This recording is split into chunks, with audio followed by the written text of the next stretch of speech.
পুরো শহর হেঁটে শেষ করতে সময় লাগে মাত্র ২০ মিনিট। সেখানে যানজটের কারণে লেগে যায় ৩০ মিনিট থেকে ১ ঘন্টা। বিশেষ করে অফিস টাইমে যানজটের তীব্রতা বেড়ে যায় কয়েক গুণ। শুধু পিটিআই রোড নয়, একই অবস্থা শহরের খোয়াই ব্রিজ, পুরাতন হাসপাতাল, Kalibari town hall road, M A. Motalib চত্বর এবং সবুজবাগ এলাকায়ও।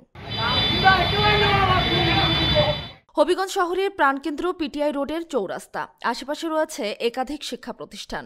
প্রতিদিন এলাকাটিতে লেগে থাকে তীব্র যানজট। এর মূল কারণ ব্যাটারি চালিত ইজি বাইকের আধিক্য। ভুক্তভোগীরা জানান, 4টি বিদ্যালয়ে একসাথে ছুটি হলে যানজট চরমে ওঠে। নিবন্ধনবিহীন যানবাহনের আধিক্য নিয়ন্ত্রণে সংশ্লিষ্ট কর্তৃপক্ষের জরুরি হস্তক্ষেপের দাবি জানান তারা।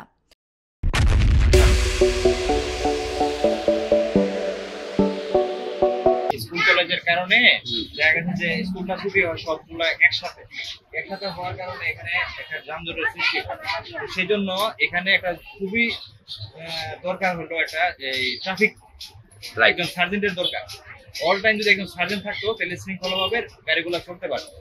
রাস্তা তো আর বড় করার সুযোগ নাই, যতটুকু আছে রাস্তা কিন্তু একজন ট্রাফিক সিগন্যাল সার্জেন্ট থাকলে উনি এই টাইমটার মধ্যে উনি যদি এখানে ডিউটি করতো ঠিক মতো, তাহলে এই যানজটটা আর হয় না। এদিকে হবিগঞ্জ পৌরসভা থেকে জানা যায়, মাত্র 2 কিলোমিটার সড়কে অনুমোদন ছিল 1300 ইজি বাইকের, সেখানে চলছে 8000-এরও বেশি। এ ব্যাপারে জেলা ব্যবসায়ী কল্যাণ সমিতির সভাপতি বলেন, যানজট নিরসনে একজন অতিরিক্ত জেলা প্রশাসকের নেতৃত্বে কমিটি হয়েছে, শীঘ্রই এ ব্যাপারে উদ্যোগ নেওয়া হবে। ধন্যবাদ প্রথমে বাংলা নিউজকে জানাই। হবিগঞ্জ শহরে আসলে যানজটের বিষয়টি নিয়ে গত আইন শৃঙ্খলা মিটিংয়ে একটি সিদ্ধান্ত হয়েছে। সে আলোকে হবিগঞ্জ জেলা অতিরিক্ত জেলা প্রশাসককে আহ্বায়ক করে একটি কমিটি গঠন করা হয়েছে, সেটাতে আমিও আছি। আমরা গত সপ্তাহে এই বিষয়ে মিটিং বসেছি, বিস্তর আলোচনা হয়েছে।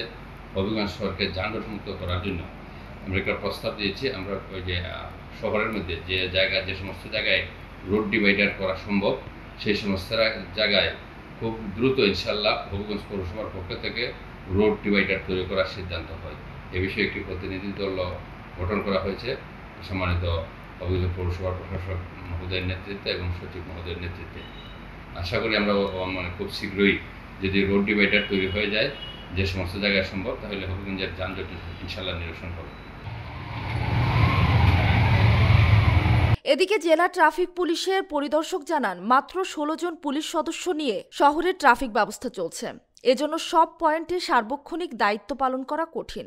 পুলিশ সদস্যদের অপ্রতুলতা নিয়েও কাজ করছেন বলে জানান তিনি। পৌরসভার গত যে যানজট বিষয় যে কমিটির মিটিং, ওই মিটিংয়ে এডিসি জেনারেল সাহেব ছিলেন, এমবিআই সাহেব ছিলেন, তারপরে সুশীল সমাজের প্রতিনিধি সাংবাদিক ইকবাল মনসুর ভাই ছিলেন, তারপরে মুক্তিযোদ্ধা কমান্ডার ছিলেন এবং পরিবহন সেক্টরের লোকজন ছিলেন। সবার সমন্বয়ে ব্যবসায়ী সমিতির লোকজন ছিলেন, সাংবাদিকরাও তো ছিলেন বললাম। তো সিদ্ধান্ত হয়েছে যে ওই যে নাম্বারবিহীন যে গাড়িগুলা, ওগুলা ব্যবস্থা নেওয়া হবে। একটা পৌরসভা মোবাইল কোড করবে ম্যাজিস্ট্রেটদেরকে দিয়ে, আমরাও সহযোগিতা করব। নিবন্ধনবিহীন ইজি বাইক আর দায়িত্বহীনতার দুষ্টচক্রে প্রতিদিন নাকাল হবিগঞ্জ শহরবাসী। দ্রুত কার্যকর পদক্ষেপ না নিলে ভোগান্তি আরও বাড়বে, এমনটাই মনে করছেন সচেতন মহল।